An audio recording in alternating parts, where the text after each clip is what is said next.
సమయాన్ని అందిస్తూ ఉన్నాం.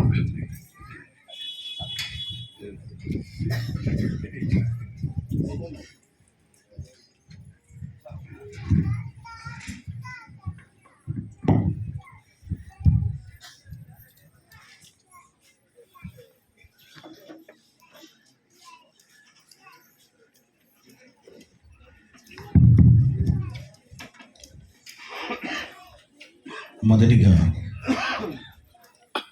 దేవుడు తన పరిశుద్ధ సహవాసం మధ్యలో, దేవుని బిడ్డల మధ్యలో, తన ప్రియ సంఘము మధ్యలో తన మాటగా, తన బోరగా వాడబడటానికి నాకు అవకాశం ఇచ్చిన నా రక్షకుడు, నా ప్రభువైన యేసయ్యకు మొదటగా నా వందనాలు తెలియపరచు. ప్రేమతో ఆహ్వానించిన ప్రియ సంఘానికి, సంఘ కాపరి గారికి, సంఘ పెద్దలకి, అందరికీ, ఇక్కడ చేరిన ప్రతి విశ్వాసికి కూడా యేసుక్రీస్తు వారి పరిశుద్ధ నామంలో నా వందనాలు తెలియపరచుకుంటున్నాను. ఎలా ఉన్నారు? కొద్దిగా నవ్వుతా చెప్పవచ్చు కదా. దేవునికి స్తోత్రం. చాలా సంతోషంగా ఉంది. నేను తమిళనాడు రాష్ట్రంలో ఉన్నట్టు నాకు అనిపించట్లా.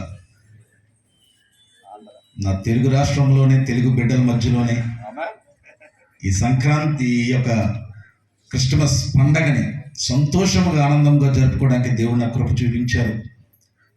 కాబట్టి నా తండ్రికి చాలా వేలాది స్తుతులు, స్తోత్రము చెప్పుకుంటానే ఇక్కడికి వచ్చాను. నేను చాలా ఆనందంగా ఉంది.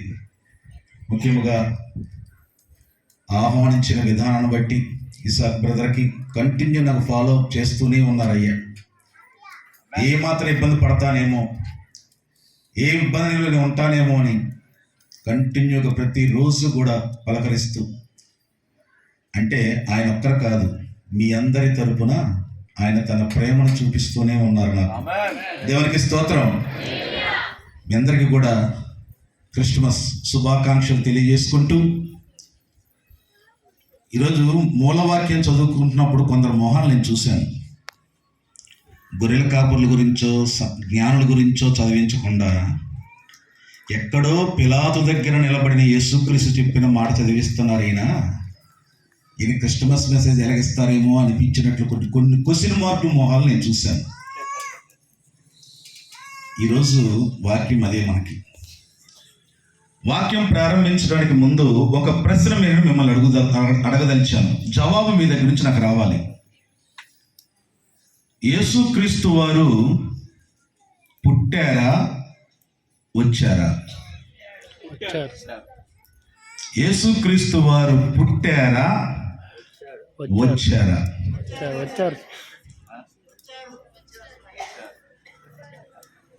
పుట్టారని చెప్పిన ఈ బైబిలే వచ్చారని కూడా మనకి గుర్తు చేస్తుంది. ఎందుకు ఈ మాట నేను మాటతో మొదలు పెడుతున్నానంటే, క్రైస్తవ సమాజము ఎటువైపు పయనిస్తుంది, క్రిస్టమస్ ఏ రకముగా ఆచారంగా వెళ్ళిపోతుందో ఒక మాట గుర్తు చేయాలని నేను ఆశపడుతున్నాను. ఏ దినాల్లో మనం నివసిస్తున్నాం? ఆత్మీయంగా మనం ఏ దినాల్లో నివసిస్తున్నాం? అంచె దినాల్లో. ఎలాంటి దినాలు ఇవి? అంచె దినాల్లో నివసిస్తున్నాం. యేసుక్రీస్తు వారి రాకడ దినాల్లో నివసిస్తున్నాం మనం అందరము కూడా. ఆయన నేడో రాబోతున్నాడనే సంగతి కూడా మనందరికీ తెలుసు. క్రైస్తవులుగా మన నిరీక్షణే ఆయన రాకడ, రెండవ రాకడ. మన నిరీక్షణే, మన బ్రతికే. ఎందుకు యేసయ్యను విశ్వసించి మనం జీవిస్తున్నామంటే ఆయన వచ్చి మనల్ని తన యొద్దకు నివసించడానికి తీసుకుని వెళ్తారు. మన క్రైస్తవ నిరీక్షణే అది. మన విశ్వాసమే ఆ విశ్వాసం. మరి అంచె దినాల్లో, చివరి దినాల్లో నివసిస్తున్న మనము క్రిస్టమస్ని ఏ రకముగా ఆచరిస్తున్నాము? ఇంకొక ప్రశ్న కాదు కానీ, యేసుక్రీస్తు వారిని తెలియని వాళ్ళకి క్రిస్టమస్ గురించి ఏ రకముగా ప్రకటిస్తున్నాము? ఎందుకు అంటే చివరి దినాల్లో అపాయకరమైన రోజులు వస్తాయని బైబిల్ చెప్తుంది. అనేక మంది క్రీస్తు విరోధులు లేచి సంఘమును అతలాకుతలము చేస్తారని బైబిల్ చెప్తుంది. ఈరోజు క్రిస్టమస్ అంటే యేసుక్రీస్తు వారి పుట్టిన దినము అని మాత్రమే మనం ప్రచురిస్తూ వచ్చాం. వాళ్ళకి అర్థమైంది అదే ఈరోజు. ఎవరికి? అన్యులకి. అందుకే వాళ్ళు అడుగుతున్నారు, పుట్టిన దినమైతే ఈ క్రిస్టమస్ రోజు ఎక్కడ రాసి ఉంది బైబిల్లో అని వాళ్ళు ప్రశ్నిస్తున్నారు. ఈరోజు కొన్ని సమాధానాలు మనం వెతుకుతాం. ఈరోజు నేను ఇక్కడికి వచ్చింది గొర్రెల కాపరుల గురించి, జ్ఞానుల గురించి మాత్రమే కాదు. అంచె దినాల్లో క్రిస్టమస్ని ఏ రకముగా అర్థం చేసుకోవాలి, ఏ రకముగా ఆరాధించాలి, మనము ఏ రకముగా ప్రచురించాలి, లోకానికి ఏ రకముగా ప్రచురించాలి. యేసుక్రీస్తు వారు పుట్టారు అని చెప్పిన ఈ బైబిలే ఆయన వచ్చారు అని కూడా చెప్తుంది. ఈరోజు మనం మూలవాక్యంగా చదువుకున్న వాక్యం అదే. మనకి పిలాతు ఎదురుగా యేసుక్రీస్తు వారు నిలబడ్డారు. నువ్వు రాజువా అని యేసుక్రీస్తు వారిని అడిగితే యేసుక్రీస్తు వారు అన్న మాట ఏమిటంటే, నేను రాజునే అని అక్కడ ఆగలేదు. సత్యమును గూర్చి సాక్ష్యం ఇవ్వటానికి నేను పుట్టాను, ఇందు నిమిత్తమే నేను. రెండు మాటలు ఆయన చెప్తున్నారు చూడండి. నేను పుట్టాను, ఈ లోకమునకు నేను వచ్చాను. మనం పుట్టారు దగ్గరే మనం ఆగిపోతున్నాం క్రైస్తవ సమాజం. ఆయన వచ్చారు అనే దాన్ని గ్రహించాలనే ఈరోజు పరిశుద్ధాత్మ ప్రభావంతో, ఆయన గద్దింపుతో నేను మీ మధ్యలోకి వచ్చాను. ఈరోజు ఆయన పుట్టినవాడు అంటే ఏ రకముగా పుట్టాడు, వచ్చినవాడు అంటే ఎందుకు వచ్చాడు, ఇది ఈరోజు మనం చూడాలి. ఏమి చదువుకున్నాం మనము? సత్యమును గూర్చి సాక్ష్యం ఇచ్చుటకు. మరొక ప్రశ్న, సత్యం అంటే ఏమిటి? మనం క్రిస్మస్ పండుగ చాలా జరుపుకున్నాం కదా. సత్యం అంటే ఏమిటి? ఆ సత్యాన్ని దేవుని బిడ్డలుగా మనం ఎలా గ్రహించాలి, ఎలా అర్థం చేసుకోగలుగుతాం? ఆ సత్యాన్ని ఏ రకముగా అర్థం ఎవరు అర్థం చేసుకోగలుగుతారంటే, యోహాను సువార్త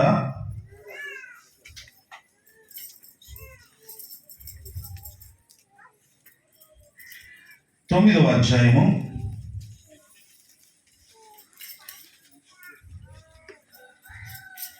8వ అధ్యాయము 31వ వచనం. కాబట్టి యేసు తనను నమ్మిన యూదులతో, మీరు నా వాక్యమందు నిలిచిన వారైతే నిజముగా నాకు శిష్యులయ్యుండి సత్యమును గ్రహించెదరు. అప్పుడు సత్యము మిమ్ముల్ని స్వతంత్రులుగా చేయును. చాలు. సత్యమునకు సాక్ష్యం ఇవ్వడానికి నేను ఈ లోకానికి పుట్టాను, అందునిమిత్తమే ఈ లోకానికి వచ్చాను అని చెప్పిన యేసుక్రీస్తు వారు ఈ సత్యాన్ని ఎవరు గ్రహిస్తారు, ఎవరు అర్థం చేసుకుంటారు, ఈ సత్యాన్ని ఎవరు ప్రకటించగలుగుతారు అంటే ఆయనే చెప్తున్నారు. ఎవరితో చెప్తున్నారు చూడండి అక్కడ, తను నమ్మిన యూదులతో. ఎవరితో చెప్తున్నారు? ఈరోజు పరిశుద్ధాత్మ దేవుడు చెప్తున్నాడు, తను నమ్మిన బిడ్డలతో. దేవునికి స్తోత్రం. తను నమ్మిన బిడ్డలతో చెప్తున్నాడు. ఎందుకు నిమిత్తం యేసుక్రీస్తు వారు పుట్టారో ఆ సత్యమును మనం అర్థం చేసుకోకుండా క్రిస్టమస్, హ్యాపీ క్రిస్టమస్ అని ఎన్ని క్రిస్టమస్ చేసుకుంటే ఉపయోగం ఏమిటి? ఎవరు ఆ సత్యాన్ని అర్థం చేసుకుంటారు, ఎవరు గ్రహిస్తారు? గ్రహించగలిగిన వారట ఆ సత్యము మిమ్మల్ని స్వతంత్రులుగా చేస్తారు. ఏ సత్యము? ఆ సత్యాన్ని ఎలా అర్థం చేసుకోవాలి మనం? ఆయన రెండు మార్గాలు, రెండు క్వాలిటీస్ చూపిస్తున్నాడు. ఒక క్వాలిటీ ఏమిటి అంటే, సత్యమునకు ఒక నిమిషం వాక్యమందు నిలిచిన వారైతే. ఫస్ట్ క్వాలిటీ ఏంటి మనకి? వాక్యమందు నిలిచిన వారైతే మీరు సత్యాన్ని అర్థం చేసుకుంటారట.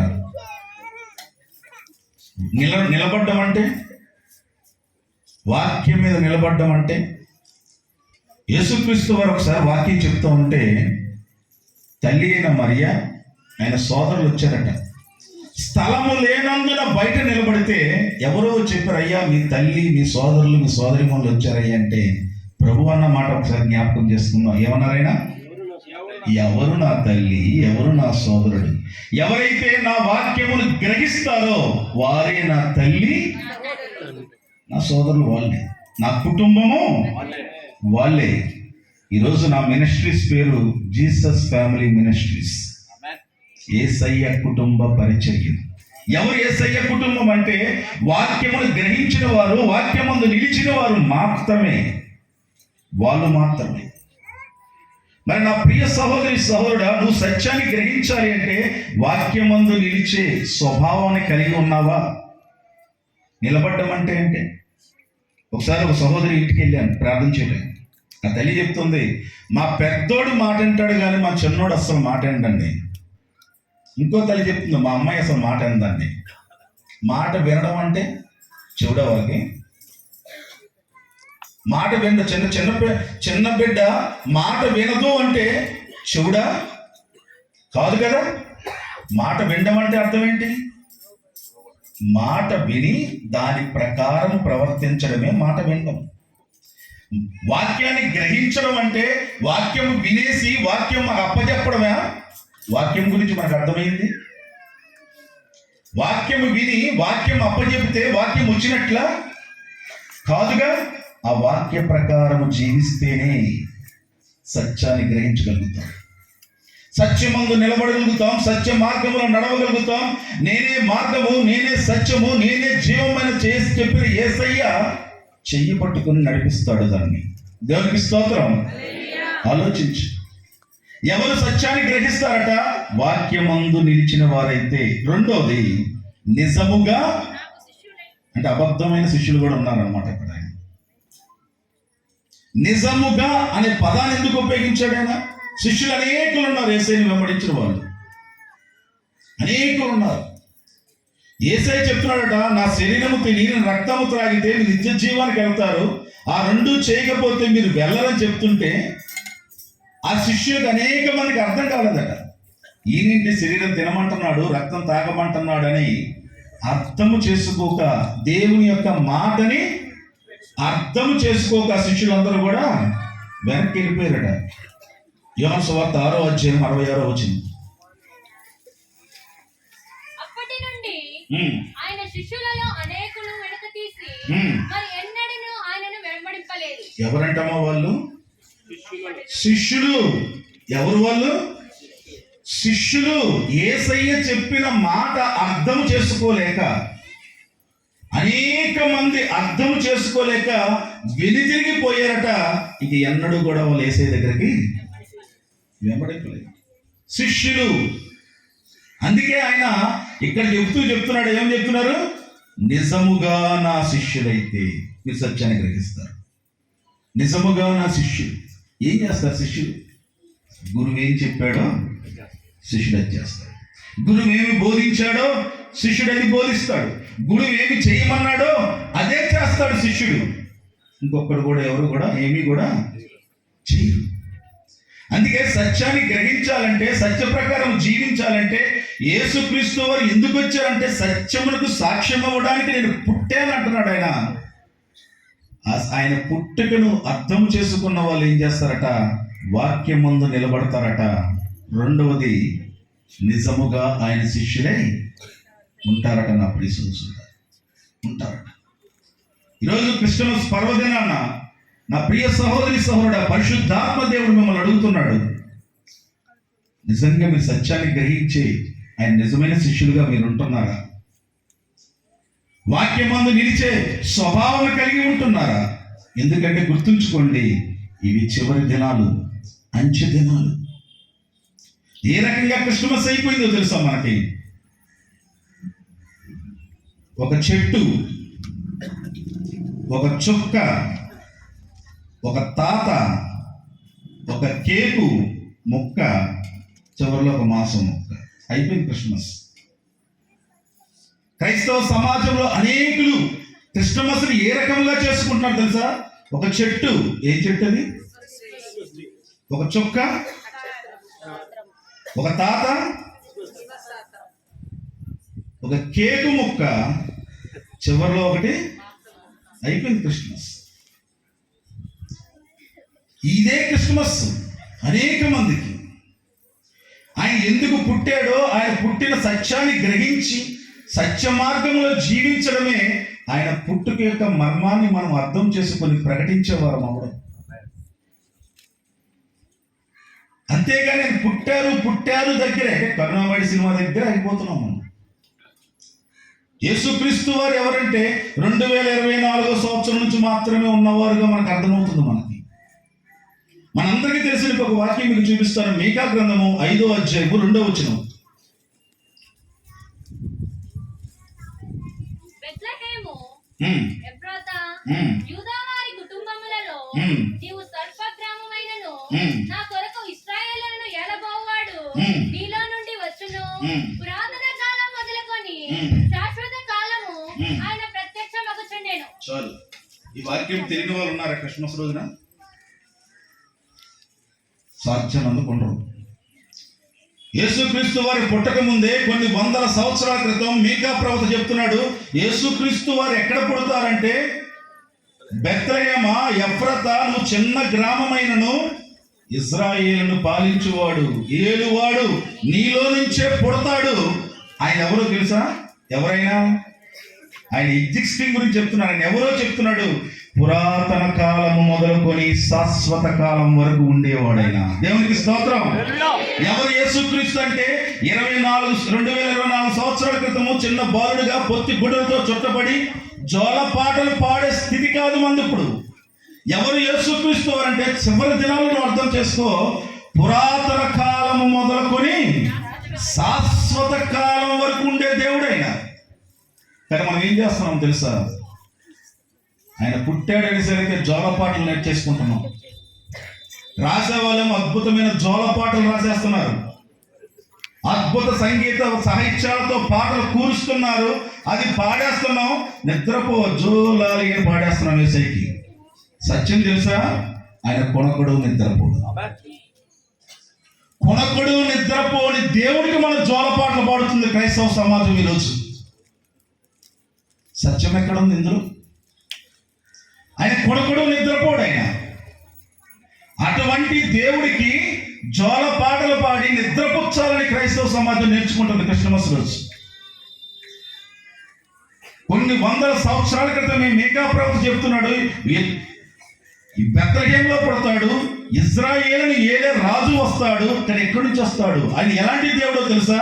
పూర్వకాలము మొదలుకొని శాశ్వత కాలం వరకు ఉండే దేవుడైనా. మనకు తెలుసు సృష్టి ప్రారంభము నుంచి ఉన్నాడు యేసుక్రీస్తు అని. అదే బైబిల్ చెప్తుంది సృష్టికి ముందు నుంచి కూడా ఉన్నాడు అని. సృష్టి ప్రారంభం నుంచి ఉన్న దాన్ని ఆది కాలం అయితే, సృష్టి ముందున్న కాలాన్ని అనాది కాలం అంటారు. అనాది కాలానికి ముందున్న కాలము పురాతన కాలం అంటాడు. పురాతన కాలాన్ని లెక్కేసుకుంటే యుగములు అంటాడు. ఆయన యుగ యుగములు ఉండే దేవుడుగా బైబిల్ చెప్తుంది. దేవునికి స్తోత్రం. ప్రకటనా గ్రంథం చెబుతుంది ఆయన ఆదియు లేదు, అంతము లేదు, ఆల్ఫా ఒమేగా ఆయన దేవుడు అని చెప్తుంది అది ప్రకటనా గ్రంథం. కానీ మనము 2024 సంవత్సరాల నుంచి మాత్రమే యేసై ఉన్నట్లు అర్థం చేసుకుని దాన్నే ప్రకటిస్తున్నాం.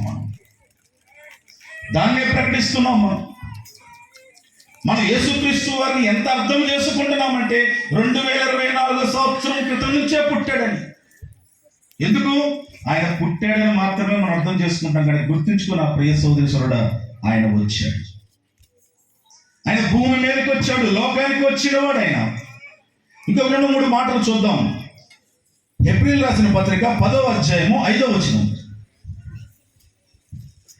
కాబట్టి ఆయన ఈ లోకమందు ప్రవేశించినప్పుడు, చాలు నాన్న, ఎక్కడి నుంచి వచ్చాడు? ఆయన లోకమునందు ప్రవేశించగట. ప్రవేశించాలంటే ఎక్కడో ఆయన ఉన్నవాడే కదా, ఎక్కడి నుంచో ఆయన ఉన్నవాడు కదా. అదే యోహాను సువార్త 6వ అధ్యాయము 38వ వచనం. కొన్ని మాటలు నెరవేర్చుకొనుటకు నేను రాలేదు, నన్ను పంపిన వాని చిత్తము నెరవేర్చుటకే ఎక్కడి నుంచి వచ్చారైనా? పరలోకము నుంచి దిగి వచ్చిన వాడు, పరలోకము నుంచి లోకానికి వచ్చిన వాడైనా, పరలోకము నుంచి వచ్చిన దేవుడు, ఈ లోకంలో ప్రవేశించిన దేవుడు ఎక్కడి నుంచి వచ్చాడంటే యోహాను సువార్త 13వ అధ్యాయం 3వ వచనం. తండ్రి తన చేతికి సమస్తమును అప్పగించననియు. 13:3 అదేనమ్మా? చదవండి. తండ్రి తన చేతికి సమస్తము అప్పగించననియు తాను దేవుని యొద్ద నుండి బయలుదేరి వచ్చననియు. ఎక్కడి నుంచి వచ్చారైనా? ఏ బైబిల్ చెప్తుంది? పుట్టాడు అని చెప్పిన ఈ బైబిలే.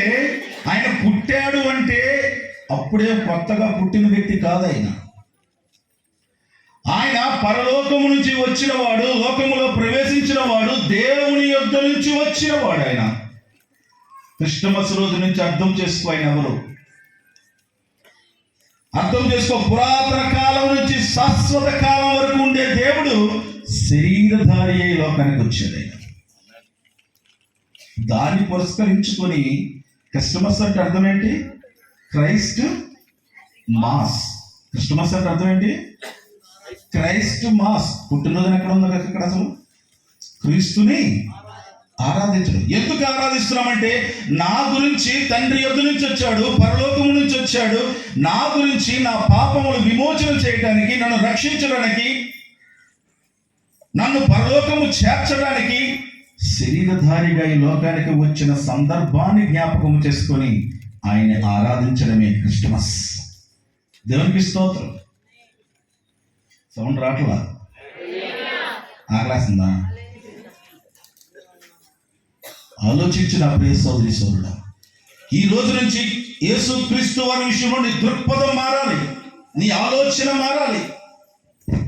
ఆ ఆలోచనతోటే నీ దేవుడు ఈ 2024 సంవత్సరాల నుంచి ఉన్న దేవుడు కాదైన యుగ యుగం నుంచి ఉన్న దేవుడు. ఆయన పురాతన కాలం నుంచి ఉన్న దేవుడు, ఆదియు అంతం లేని దేవుడు, అల్ఫా ఒమేగా అయిన దేవుడు. ఆయన ఆ దేవుడు శరీరధారిగా భూమి మీద వచ్చిన సందర్భాన్ని పురస్కరించుకొని యేసుని ఆరాధించడమే క్రిస్టమస్.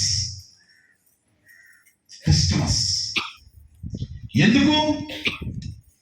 చివరి రోజుల్లో ఉన్నాం. ఎలాగైపోయిందంటే క్రైస్తవ సమాజం, ఒకవేళ యేసయ్య ఈ రోజే వచ్చాడనుకో తీసుకెళ్ళడానికి మనల్ని చాలా మంది క్రైస్తవులు ఏమంటారు తెలుసా? ఈ రోజు వస్తే ఎట్టగా? నీ పుట్టినరోజు నాడు దిగొచ్చి మమ్మల్ని పట్టుకుపోతే ఎట్టగా? మీరు రాం రేపు రా అనేటట్టున్నారు క్రైస్తవ సమాజం ఈరోజు. అనేటట్టున్నారు ఈరోజు క్రైస్తవ సమాజం. గంటలో రావచ్చు, రేపు రావచ్చు, ఎల్లుండి రావచ్చు, నిన్ను నన్ను తీసుకెళ్ళడానికి ఏ క్షణమైనా రావచ్చు. అటువంటి సందర్భాల్లో జీవిస్తున్న నువ్వు నేను క్రిస్టమస్ని ఎలాగ అర్థం చేసుకోవాలి, క్రీస్తుని ఎలాగ అర్థం చేసుకోవాలి, అర్థం చేసుకున్న మనము ఏ రకంగా ప్రకటించాలి ఆలోచించండి ప్రియ సోదరుడా. గొల్లలట విన్న దానిని కన్నా వాటిని చూసి వాళ్ళు తెలిసింది రెండేగా. దూత చెప్పింది వచ్చి చూశారు. ఈ రెండు చూశారు కానీ రెండు ప్రకటించారు. మరి మనం ఏం ప్రకటిస్తాము? మనకి ఏమర్థమైంది యేసుక్రీస్తు వారి గురించి? అద్వితీయ సత్యదేవుడైన నిన్ను పంపిన యేసుక్రీస్తుని ఎదుగుటయే నిత్య జీవం అంటుంది పరిశుద్ధ గ్రంథం. నిత్య జీవానికి వెళ్ళాలంటే ఏం చేసుకోవాలట? అద్వితీయ సత్యదేవుడైన దేవుణ్ణి, ఆయన పంపిన యేసుక్రీస్తుని ఎరుగుటయే, తెలుసుకున్నటయే నిత్య జీవం అంట. మరి ప్రియ సంగమా, ఎంతవరకు యేసుక్రీస్తుని తెలుసుకున్నాం? ఎంత అర్థమయ్యారు యేసుక్రీస్తు? ఇంతకాలం నుంచి నువ్వు ఉన్నా కూడా కొన్ని వేల మెసేజ్లు విన్నావే, అద్భుతమైన దైవజనులు వచ్చి అద్భుతమైన దేవుని మాటలు మనకు విన్నారే. ఎంతవరకు మనకు యేసుక్రీస్తు వారు అర్థమవుతున్నారు? ఈరోజు ఒక మాట చెప్పినా మీకు, తన ప్రియ సంఘాన్ని, వధువు సంఘాన్ని ఆయన పైకి తీసుకువెళ్ళి సింహాసనం మీద తన పక్కన కూర్చోబెట్టి ఆ సంఘానికి ఒక పని చెప్తున్నాడు. ఏం చెప్తున్నాడు సంఘానికి? నువ్వు దేవదూతలకి తీర్పు తీర్చు అని చెప్తున్నాడు. దేవునికి స్తోత్రం. ఏం చెప్తున్నాడు సంఘాన్ని? దేవదూతలకి తీర్పు చెప్పుదని నువ్వు ఎరుగువా? ఎవరా సంఘము? ఎవరోనా నువ్వు నేను లేము అందులో. మరి నువ్వు నేను ఉండి దేవదూతలకి తీర్పు చెప్పాలంటే దేవదూతల కన్నా ఎక్కువగా నువ్వు దేవుని ఎరిగి ఉండాలి కదా. అనుక్షణము దేవుడి దగ్గర ఉండి దేవుడికి స్తుతిగానాలు చేస్తూ దేవుని ఆరాధిస్తూ ఎవరు సమీపించరాని తేజస్సులో వసించిన దేవుని దగ్గర ఉన్న దేవదూతల కన్నా నీకు నాకు ఎక్కువ తెలియాలిగా. తెలిస్తేనే కదా వాళ్ళకి తీర్పు చెప్తాము. ఆ తీర్పు చెప్పే స్థితిలో ఉంటే కదా వధువు సంఘంలో మనం ఉంటాము. ఆ వధువు సంఘంలో ఉంటామంటే ఎత్తబడే సంఘంలో మనం ఉండాలి అంటే మనం తెలియాల్సింది ఎవరి గురించి? యేసుక్రీస్తు వారి గురించి. నువ్వు ఎంత యేసుక్రీస్తు వారి గురించి వింటావో అంత విశ్వాసాన్ని కైకొంటావు. వినుట వలన నీకు ఆ విశ్వాసమే నేను స్వస్థపరుస్తుంది. ఆ విశ్వాసమే నీ అప్పుల బాధల నుంచి బయటికి తీసుకొస్తుంది. ఆ విశ్వాసమే నీ భర్తను మారుస్తుంది. ఆ విశ్వాసమే నీ భార్యను మారుస్తుంది. ఆ విశ్వాసమే మన స్థితిగతులను మారుస్తుంది. ఆ విశ్వాసమే. మరి ఆ విశ్వాసం ఎక్కడ దొరికింది? ఆర్కే బ్రదర్స్లోనా, చెన్నై సిల్క్లోనా? ఎందుకంటే క్రిస్మస్ అంటే మనకు అదే కదా, షాపింగ్ చేసావా అని అడుగుతాము. అక్కడ దొరికిద్దా? ఎక్కడ దొరికింది మనకి విశ్వాసం? ఎక్కడ దొరికింది అంటే ఒకే ఒక మార్గము, వినుట వలన మాత్రమే నీకు విశ్వాసం. వేరే ఆల్టర్నేట్ లేదు, అడ్డదారి లేదు. వినుట వలన ఏ వినాలట? క్రీస్తుని గురించి మాట వినడం మాత్రమే విశ్వాసము కలుగుతుంది. ఆ విశ్వాసమే నేను వధువు సంఘంలో కూర్చోబెడుతుంది. ఆ విశ్వాసమే నేను దేవదూతలకు తీర్పు చెప్పే స్థితికి తీసుకొస్తుంది. ఆ విశ్వాసమే. మరి నా ప్రియ సహోదరి సహోదరుడా, ఆలోచించు. క్రిస్మస్ సందర్భముగా యేసుక్రీస్తు వారి గురించి ఎంత తెలుసుకున్నాం. గొల్లలకి తెలిసింది అదే. మనకి అది సరిపోద్దా? ఎంత తెలుసుకున్నాం యేసుక్రీస్తు వారి గురించి? నీ విశ్వాసము దేన్ని బట్టి నీ విశ్వాసం ఉంది? ఒక మాట చెప్తాను. యోహాను సువార్త 2వ అధ్యాయము 23వ వచనం. ఆ పస్కా పండుగ సమయమున యెరూషలేములో ఉండగా ఆ పండుగలో అనేకులు ఆయన చేసిన సూచక్రియలను చూసి ఆయన నామమందు విశ్వాసముంచిరి. అయితే యేసు అందరిని ఎరిగినవాడు కనుక ఆయన తన్ను వారి వశము చేసుకొనలేదు. చాలు. పస్కా పండుగ సమయం అట యేసుక్రీస్తు వారు వచ్చారట. యెరూషలేము వస్తే అనేక మంది ఆయన చేసిన సూచక క్రియలు, అద్భుత క్రియలు చూసి ఆయన యందు విశ్వాసం ఉంచిన వారిని ఏమంటాం మనం మన భాషలో? విశ్వాసులు. ఇదేనా? యేసయ్యను నమ్ముకున్నారంట వాళ్ళు విశ్వాసులు. ఇదే పదమే కదా. మరి యేసుక్రీస్తు వారట వారిని తన వశము చేసుకోలేదు అంట. తన హృదయం దగ్గరికి వాళ్ళని రానివ్వలేదట. ఏ విశ్వాసం ఉంచారు కదా వాళ్ళు కూడా. అది కూడా విశ్వాసమే కదా. దేని నిమిత్తం విశ్వాసం ఉంచారు? ఆయన నామమున విశ్వాసం ఉంచినా కూడా యేసుక్రీస్తు వారు తన హృదయం దగ్గరికి రానివ్వలేదట వాళ్ళని. అంటే ఆ విశ్వాసము సరైన విశ్వాసము. దేనిని బట్టి ఆ విశ్వాసము? సూచక క్రియలు, అద్భుత కార్యాలు చూసి మాత్రమే వచ్చారు. మరి దేన్ని బట్టి ఆయన తను ఆకర్షించుకుంటాడు, వాటేసుకుంటాడు, కౌగిలించుకుంటాడు అంటే ఇదే యోహాను సువార్త 12వ అధ్యాయము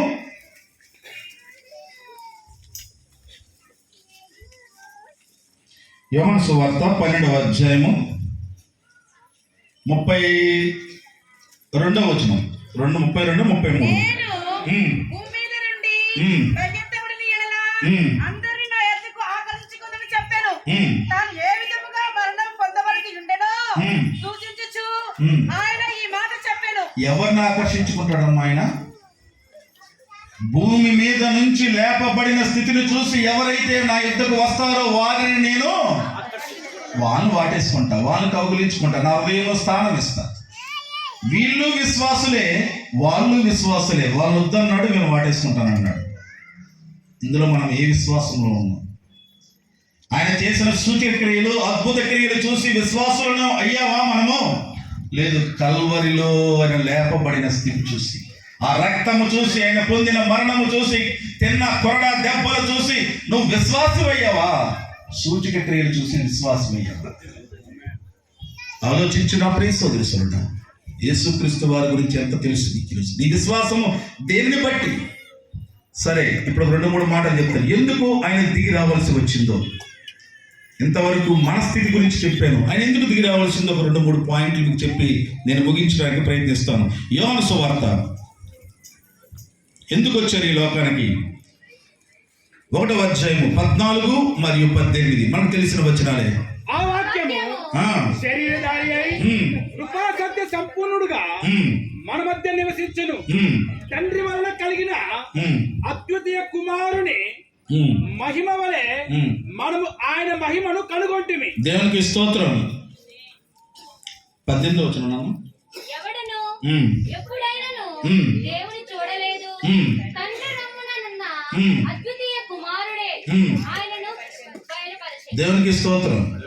ఆయన చెప్తున్నాడు, ఏ వాక్యము దేవుడయ్యిందో, ఏ వాక్యము దేవుని యొద్ద ఉందో ఆ వాక్యము కృపా సత్య సంపూర్ణుడిగా మన మధ్యలో నివసించిందట అని చెప్పి, ఎందుకు నివసించింది, ఎందుకు దిగి వచ్చారు యేసుక్రీస్తు వారు అంటే, అద్వితీయ సత్యదేవుణ్ణి ఎవరు కూడా చూడలేదు, ఆ దేవుణ్ణి నేను బయలుపరచడానికి ఈ లోకానికి వచ్చాను అంటున్నాడు ఆయన. దేవునికి స్తోత్రం.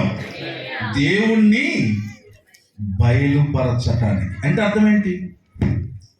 యేసుక్రీస్తు వారు రాకముందు దేవుడు అంటే ఎలా ఉంటా తెలుసా? సౌలు ఒక తప్పు చేస్తే తాట తీసాడు కదా, కయ్యూను అర్పించాడు, హేబేలు కూడా అర్పించాడు, శ్రేష్టమైనవి అర్పించాడు అర్పణుడు. కానీ కయ్యూను అంగీకరించలేదు, హేబేల్ని. ఎందుకు? ఏప్రిల్ రాసిన పత్రికలో మీకు ఉంటాం 11వ అధ్యాయంలో, తీయవసరం లేదు, హేబేలు నీతిమంతుడు గనక. దేవునికి స్తోత్రం. నీతిమంతుడైన హేబేలు అర్పణను స్వీకరించాడు, నీతిమంతుడు కాని హేబేలు కయ్యూను అర్పణను స్వీకరించాడు. ఎలాంటి దేవుడు? యేసుక్రీస్తు వారు రాకముందే దేవుడి గురించి అర్థం ఎలా ఉంటుంది? కోపిష్టి, ఉగ్రత చూపించే దేవుడు, అన్యజనులకు బానిసలుగా అర్పించిన దేవుడు, తేడా వస్తే తాట తీసే దేవుడుగా కనపడ్డాడు యేసుక్రీస్తు వారు రాకముందు. దేవుడు అంటే అదే అనుకున్నారు ఆ రోజుల్లో అందరూ. కానీ యేసుక్రీస్తు వారు వచ్చిన తర్వాత దేవుడు అంటే ఎవరో అర్థం చేసుకోగలిగింది. దేవుని ప్రేమ యేసుక్రీస్తు వారి ద్వారా అర్థం చేసుకున్నాం. దేవుడి యొక్క కృప యేసుక్రీస్తు వారి ద్వారా పొందుకున్నాం. దేవుడి యొక్క ఆయన సర్వ అద్భుతములు యేసుక్రీస్తు వారి ద్వారా తెలుసుకున్నాం.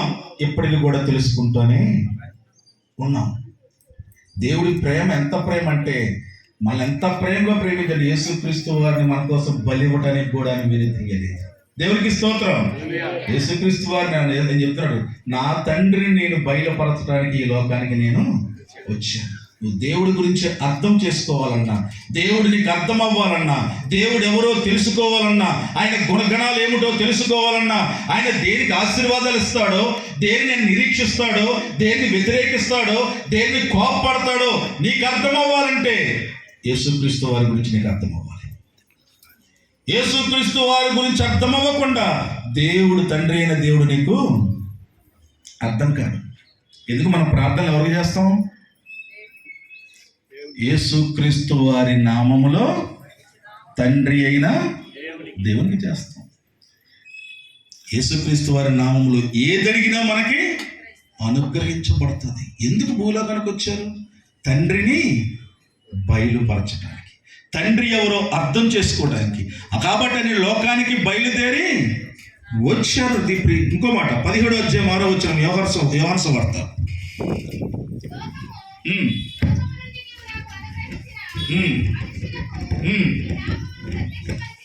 రెండవది, ఏ దేవుని యొక్క నామాన్ని ప్రత్యక్షపరచడానికి. దేవుని యొక్క నామము అంటే పేరంటే, నామం అంటే అర్థం ఏంటి? స్వభావం. ఏంటది? యేసు అనేది పేరు కాదు, స్వభావం. ఏ స్వభావము? యేసు అంటే రక్షకుడు. దేవునికి స్తోత్రం. యేసు అంటే ఎవరు? రక్షకుడు. క్రీస్తు అంటే అభిషిక్తుడు. ఇమ్మానుయేలు అంటే దేవుడు తోడై ఉన్నాడు. దేవుడికి తోడు. ఎన్ని దేవుని యొక్క స్వభావాలు అవన్నీ కూడా, దేవుడి యొక్క గుణాలన్నీ కూడా, దేవుని యొక్క నామము బిడ్డలందరూ తెలుసుకోవడం కోసం యేసుక్రీస్తు వారి లోకానికి వచ్చారట. దేవునికి స్తోత్రం. దేవుడు ఏ రకముగా రక్షిస్తాడు, ఏ రకముగా తోడుంటాడు, ఏ రకముగా అభిషేకించిన వారిని కాపాడుకుంటాడో, ఏ రకముగా నడిపిస్తాడో, ఏ రకముగా ప్రేమిస్తాడో యేసుక్రీస్తు వారి నామంలో, యేసుక్రీస్తు వారి ద్వారా ఆ నామం మనకేమైంది? ప్రత్యక్షపరచబడింది. అది ప్రత్యక్షపరచబడింది మనకి. యేసుక్రీస్తు వారి ద్వారా తండ్రిని తెలుసుకున్నాం. యేసుక్రీస్తు వారి రావడం ద్వారా ఆయన నామాన్ని ప్రత్యక్షపరచబడుకుంటాం. ఆ నామందు మనల్ని కాపాడుకుంటున్నాడు. 17వ అధ్యాయము 12వ వచనం. నేను వారి యొద్ద ఉండగా నీవు నాకు అనుగ్రహించి వారిని నీ నామమందు కాపాడుతిని. ఎవరి నామందు కాపాడారమ్మా? దేవుని నామమందు కాపాడటానికి మనందరినీ కూడా ఆయన ఈ లోకానికి వచ్చారు. దేవునికి స్తోత్రం. ఎందుకు ఈ లోకానికి వచ్చారు చూడండి. అంటే చాలా వాక్యాలు మీరు వినుంటారు. ఆ వాక్యాల జోలికి వెళ్ళకుండా ఇంకొన్ని వాక్యాలు మీకు పరిచయం చేస్తాను ఈరోజు. ఎందుకు యేసుక్రీస్తు వారి లోకానికి వచ్చారు, ఎందుకు ఈ లోకానికి వచ్చారంటే దేవుడిని బయలుపరచడానికి, దేవుడి నామాన్ని ప్రత్యక్షపరచడానికి, ఆ నామములో తన బిడ్డలందరినీ కూడా కాపాడటానికి ఈ లోకానికి వచ్చారు. 1వ యోహాను 3వ అధ్యాయం 8వ వచనం.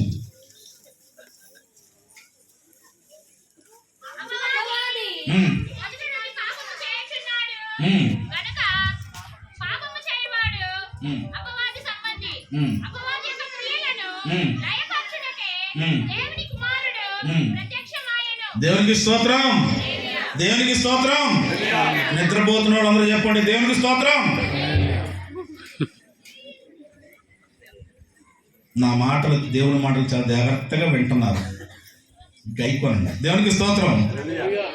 అపవాది యొక్క క్రియలు లయపరచడానికి ఈ లోకానికి ప్రత్యక్షమయ్యాడు ఆయన. ఎందుకంటే ఈ లోకం ఎవరి చేతిలో ఉంది? యేసయ్య ఎక్కడున్నారు?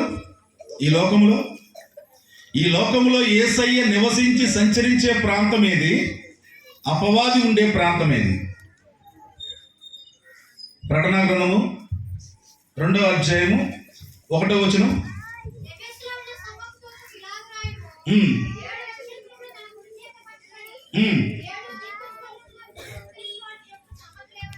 7 నక్షత్రములు చేతితో పట్టుకొని 7 దీపస్తంభముల మధ్య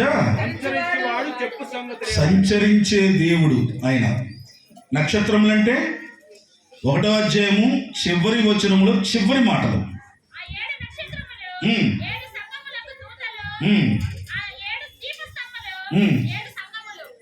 7 నక్షత్రములు ఏంటంట? దూతలంటే సంఘ కాపర్లు, దైవ సేవకులు. చేతితో పట్టుకున్నాడట 7 నక్షత్రాలు. ఎక్కడ సంచరిస్తున్నాడట ఆయన? 7 దీపస్తంభములు. దీపస్తంభములు అంటే ఆయన ఎక్కడ సంచరించి ఎక్కడ నివసించే దేవుడైన? సంఘముల మధ్యలో మాత్రం ఉండే దేవుడైన. దేవునికి స్తోత్రం. నీ దేవుడు ఎక్కడున్నాడంటే సంఘముల మధ్యలోనే. మరి అపవాది ఎక్కడున్నాడు? లోకాసు వార్త 4వ అధ్యాయం 5వ వచనం.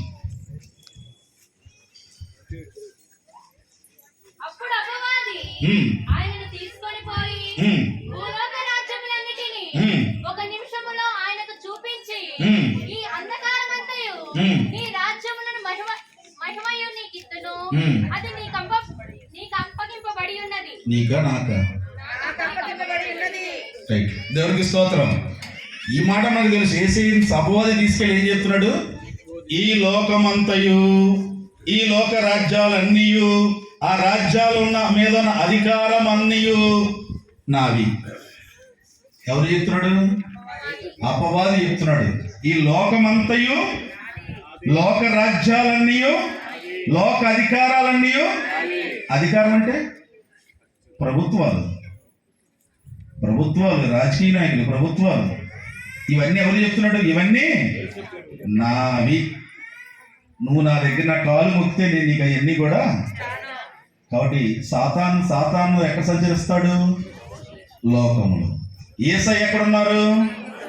సంఘంలో. దేవునికి స్తోత్రం. సంఘానికి ఏదన్నా ఆపదొస్తే అపవాది క్రియను లయము చేయటానికి యేసయ్య ప్రత్యక్షమయ్యాడట. దేవునికి స్తోత్రం. సంఘానికి ఏదన్నా తేడా వస్తే అపవాది ద్వారా అపవాదిని గద్దించడానికి, అపవాది క్రియను లయము చేయడానికి సంఘము జోలి రాకుండా సంఘము చుట్టూ తన రక్త ప్రోక్షణతో కంచె వేసి దేవదూతల్ని సహాయంగా ఉంచి దేవుడి బిడ్డల్ని అభిషేకించి సాతాను క్రియను లయము చేయడానికి ఆయన పరలోకం నుంచి భూలోకానికి వచ్చారట. నా ప్రియ సోదరుడా, ఎందుకు ఈ లోకానికి వచ్చారు? ఆలోచించు. సంఘము మధ్యలో సంచరించే దేవుడైన సంఘమును ఎందుకు, సంఘం అంటే అంత ఇష్టం ఆయనకి? సంఘమునకు శిరసై ఉన్నాడు. ఎవరు? దేవుడు సంఘమునకు. మరి యేసుక్రీస్తుని సంఘాన్ని వేరువేరుగా చూడగలుగుతామా? వేరువేరా సంఘము యేసయ్య? సంఘము యేసయ్య కలిగితేనే పరిపూర్ణమైన స్వరూపం, అది పరిపూర్ణమైన ప్రత్యక్షత అది. ఎందుకంటే యేసుక్రీస్తు వారికి శరీరము సంఘం. అందుకే ఆ సంఘాన్ని ఏమన్నాడు తెలుసా? నా ప్రియురాలా అన్నాడు, నా వధువా అన్నాడు, నా భార్య అన్నాడు. దేవునికి స్తోత్రం. ఆలోచించు, సంఘం అంటే ఏంటో. అంటే సంఘం అంటే ఎవరు? మనమే. అపవాది క్రియని నీ దగ్గరికి రాకుండా, నీ దరిదాపులకు రాకుండా లయము చేయటానికి పరిశుద్ధమైన రక్తము కార్చడానికి ఈ లోకానికి వచ్చాడు. దేవునికి స్తోత్రం. ఆయన రక్తము వల్ల అపవాది క్రియలకు లయం. ఎందుకు ఈ లోకానికి వచ్చాడు? ఆయన అపవాదిని ఎదిరించి, అపవాదిని నాశనం చేసి, మరణమాని ముల్లెక్కడ, అపవాది నీ విజయం ఎక్కడని గార్జించిన కొదమ సింహం ఆయన. నా ప్రియ సోదరుడు, ఎందుకు ఈ లోకానికి రావాల్సి వచ్చిందంటే అపవాది వల్ల పీడింపబడుతున్న జనాంగాన్ని రక్షించడానికి, తన పరిశుద్ధ రక్తాన్ని ఇక్కడికి ఇవ్వడానికి ఆయన లోకానికి వచ్చిన వాడు. ఇంకొక మాట చెప్పి నేను ముగిస్తాను. మత్తయి సువార్త ఒక 2 రాజ్యాలు పరిచయం చేయడానికి వచ్చాడు ఆయన. మత్తయి సువార్త 12వ అధ్యాయం 26వ వచనం. సాతానును వెళ్ళగొట్టిన యెడల తనకు తాను విరోధముగా వేరుపడును. అట్లయితే వాని రాజ్యం ఎలాగ నిలుచును? ఏ రాజ్యం అట? సాతాను రాజ్యాన్ని పరిచయం చేయడానికి, చెప్పడానికి వచ్చాడు. ఇక్కడ సాతాను రాజ్యం ఉంది, సాతాను ఉన్నాడు. సాతాను రాజ్యంలో మీరు ఉండకూడదు. సాతాను రాజ్యాన్ని పరిచయం చేయడానికి వచ్చాడు. అదే విధంగా ఇంకొక రాజ్యాన్ని పరిచయం చేయడానికి వచ్చాడు. మత్తయి సువార్త 12వ అధ్యాయం 28వ వచనం. దేవుని ఆత్మ వలన నేను దెయ్యములను వెళ్ళగొట్టుచున్న యెడల నిశ్చయముగా దేవుని రాజ్యము మీ యొద్దకు వచ్చి ఉన్నది. దేవునికి స్తోత్రం. ఏ రాజ్యాన్ని పరిచయం చేశాడు ఆయన? దేవుని రాజ్యం. సాతాను రాజ్యాన్ని పరిచయం చేశాడు. దేవుని రాజ్యాన్ని కూడా ఈ లోకానికి వచ్చాయన. ఇందుకే దేవుడి రాజ్యం ఎక్కడుంది?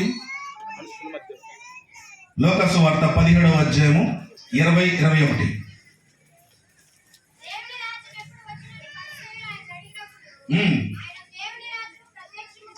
అది ప్రత్యక్షముగా రాదు.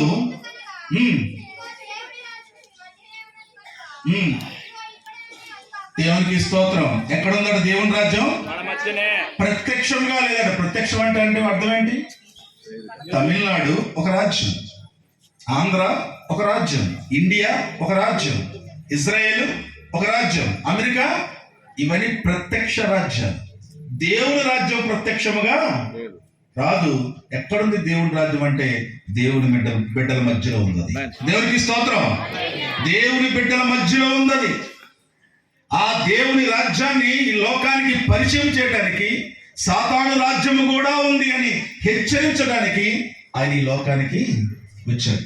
దేవుని రాజ్యాన్ని ఎలా కట్టాడంటే ఆయన తన పరిశుద్ధ రక్తాన్ని వెలగాయించి, తన పరిశుద్ధ రక్తంతో కడిగి, అంటే ఈ లోకానికి ఆయన శరీరధారిగా రావడానికి కారణం అది. దేవుని రాజ్యము మన మధ్యలో ఉంది. మన రాజ్య పౌరులను, దేవుని రాజ్య పౌరులు మందికి అన్నాడు, నువ్వు రాజువా అంటే నేను రాజునే. నా రాజ్యం వేరు, మీ రాజ్యం వేరు. నా రాజ్య పౌరులు ఇదిగో ఇక్కడ కనపడుతున్నారు.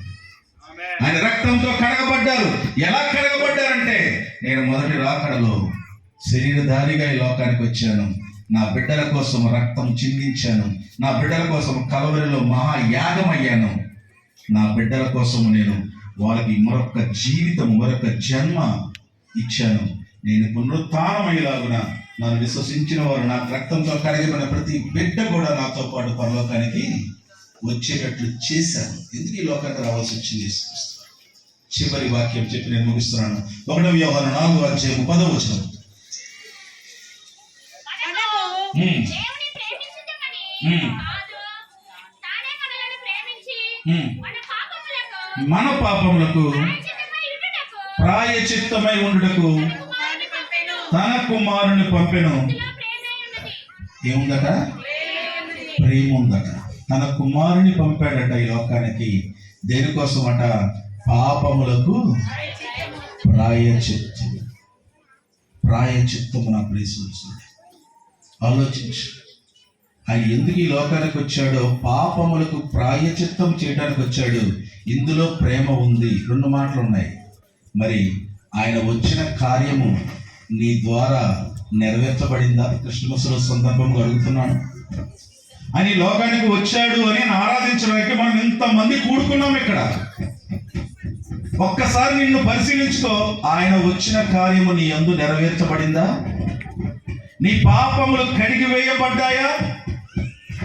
ఇంకా పాప జీవితమే జీవిస్తూ, పాపములోనే జీవిస్తూ ఆయన పుట్టుకను, ఆయన మరణాన్ని, ఆయన పునరుత్థానాన్ని పరిపూర్ణంగా పొందుకోలేదా? ఇంకొకసారి ఆలోచించు. ఇందులో పాపము చేయనివాడు ఎవడూ లేదు. శరీరము మురికి పడితే సబ్బులున్నాయి శుభ్రం చేసుకోవడానికి. బట్టలు మురికి పడితే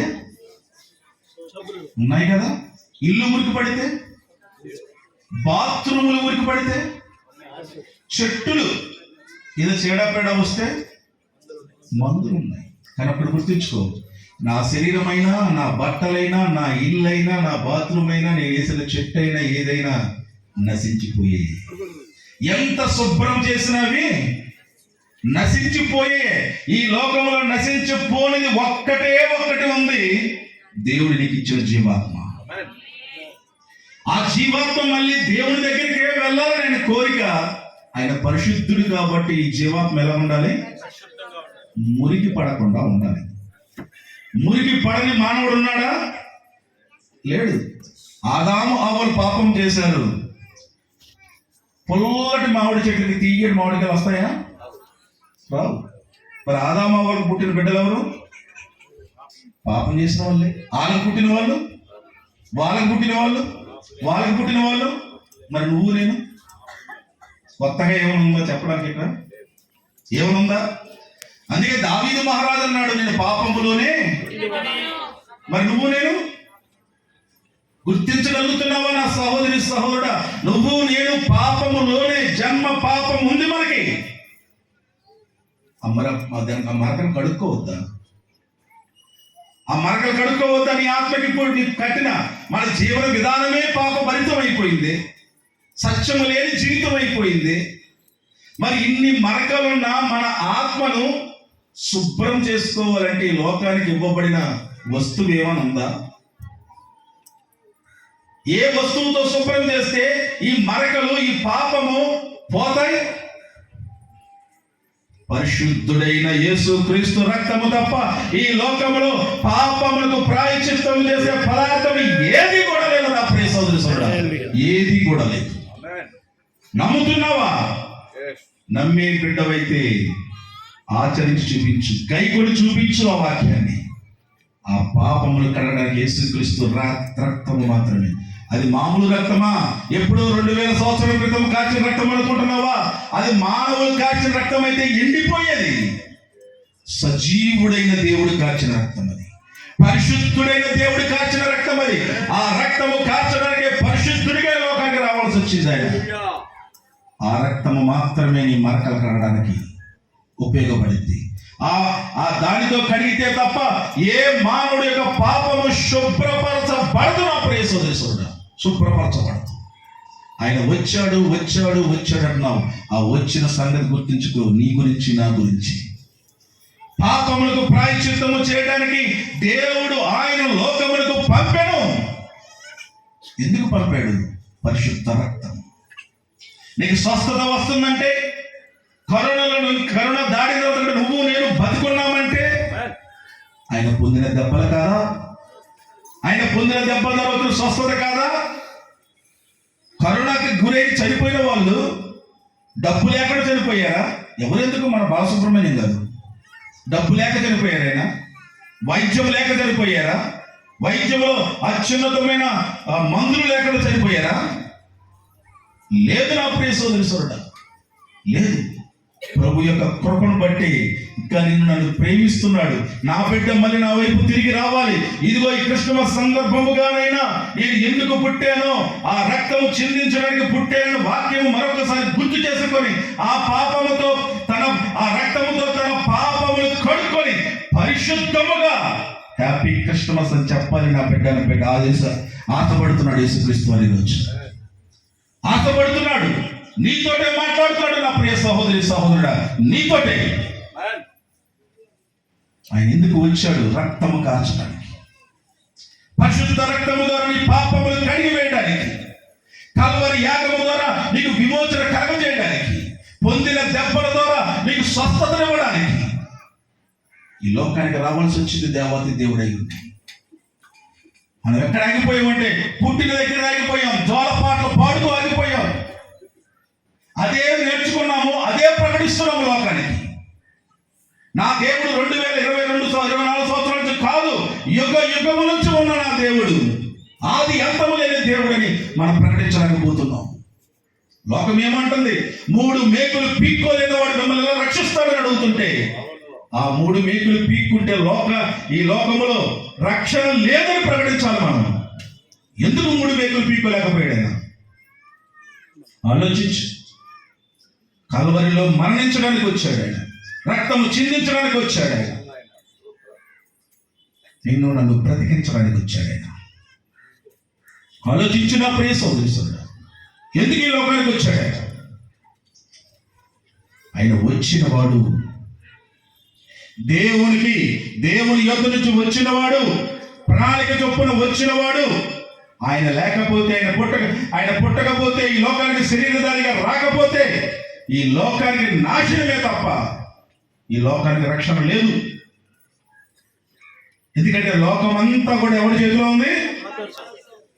మరి దేవుని చేతిలో ఉండవలసింది నువ్వు నేనే. ఆయన రక్తముతో కడగబడిన బిడ్డలు మనమే. ఒక్కసారి సరిచూసుకో, నీ రక్షణ సరిచూసుకో, నీ విశ్వాసాన్ని సరిచూసుకో. పరిశుద్ధమైన నోటితోటి పలుకు హ్యాపీ క్రిస్మస్, హ్యాపీ క్రిస్మస్ అని పలుకు. ఎందుకంటే క్రీస్తుకి ఆరాధన అని, క్రీస్తుకి ఆరాధన అని అపవిత్రమైన నోటితో పలికితే క్రీస్తు ఉంటాడా? క్రీస్తు ఉంటాడా? అలాంటి సంఘాలు 2 ఉన్నాయి, చూపించి ముగిస్తున్నాను. ప్రకటన గ్రంథము 3వ అధ్యాయము 2వ వచనం, 1వ వచనం.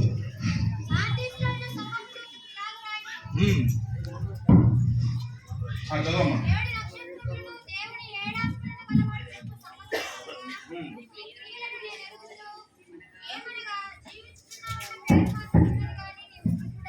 దేవునికి స్తోత్రం. ఏం చెప్తున్నారు ఆ సంఘానికైనా?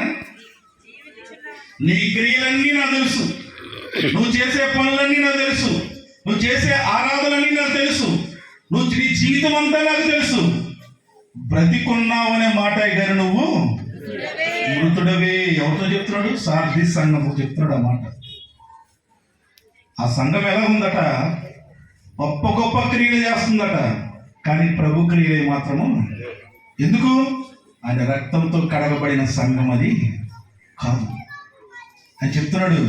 నువ్వు మృతులవే, బ్రతికున్నావని పేరే నీకు, కానీ నువ్వు చచ్చిపోయింది సంఘం. నువ్వు నా దృష్టిలో చచ్చిపోయిన స్థితి నీది. ఇంకొక సంఘం, అదే 3వ అధ్యాయము 21వ వచనం. 20 చదువున్నాను. 20. ఇదిగో నేను తలుపు వద్ద నిలుచుండి తట్టుచున్నాను. ఎవడైనను నా స్వరము విని తలుపు తీసిన యెడల నేను అతని యొద్దకు వచ్చి అతనితో నేనును నాతో కూడా అతడును భోజనము చేయుదుము. చాలు. ఎక్కడున్నాడు యేసుక్రీస్తు వారు? సంఘం ఎక్కడుంది?